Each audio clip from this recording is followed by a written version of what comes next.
Costa Rica is one of the greatest touristic destinations in the world. It is categorized by its prestigious biodiversity, possessing a huge arrangement of rainforests and species. Ecotourism is the principal huge entry income that gives life to this country's economy. This means that the majority of the family in this country depends thanks of ecotourism. Nevertheless, talking about security, this country is considered one of the safest countries in Central America. However, during the last past years, criminality has increased, provoking a big impact since homicide and crime has become an important issue, which brings a fear to the visitors that enters the country. We should care because tourists need safety, and most family just depends on tourism. But what exactly happened to Costa Rica? In 2017, it was reported with about 598 cases relating to homicide, and in 2019, last year, the rate changed to 611, which means each year the number of cases is increasing. However, the country is facing a big wave of Nicaraguan immigrants that are entering as refugees from Nicaragua.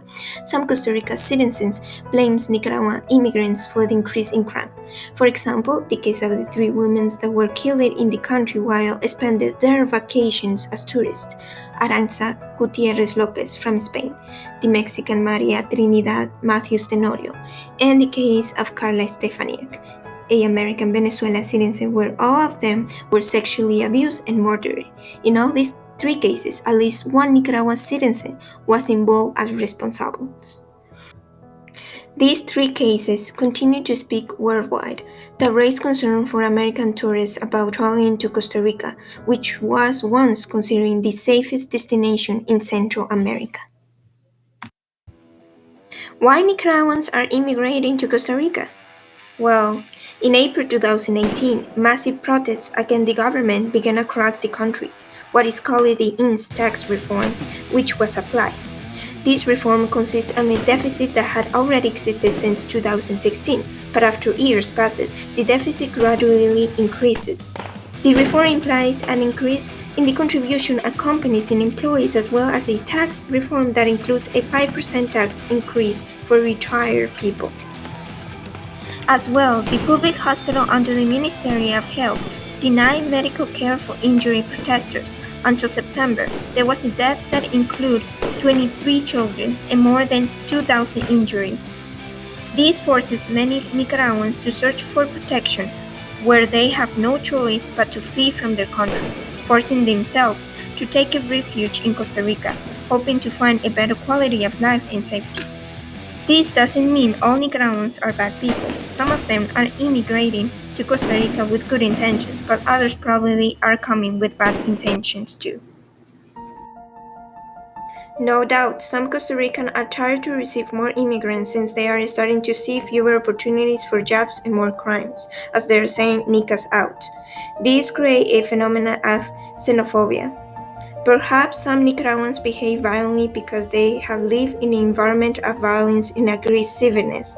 Perhaps for others, the act of murdering or abusing a person seems it normally because they have done it before.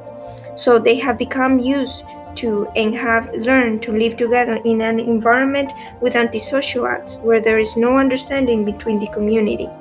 Also, where it seems a Nicaraguan government does not give importance to the welfare of the people, starting with the young people who are the future of the new generation. Maybe there's the need to implement youth programs in order to fight crime. This with the idea of educating young people, starting at home and in schools. How we can achieve this? We could focus more on parents, supervision of minors, maintaining active participation of children at home, or involving them in family integration. This with giving the affection and importance to what they are doing. Also, the attendance to school, giving priority the education in them.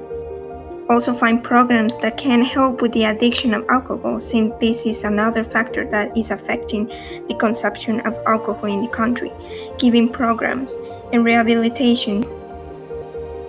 Nevertheless, crime is an issue that happens in all countries, and it's impossible to eliminate it, but it's possible to minimize it. No one deserves to be raped and killed. Society should work respecting each other, and everyone should have the right to feel safe around communities, in our neighborhood, and in our own house. Thinking about the security of our family members and friends, to have the freedom to walk on the streets at any time without having the fear that someone will harm us. It's a difficult issue to resolve. No matter what, there will be different kinds of crime. But what I want you to think about is what kind of society you would like to see. What kind of society we will or we might offer to the new generation that will lead this world after us. My name is Sara de la Torre, and this was my karate presentation. Thank you for your attention.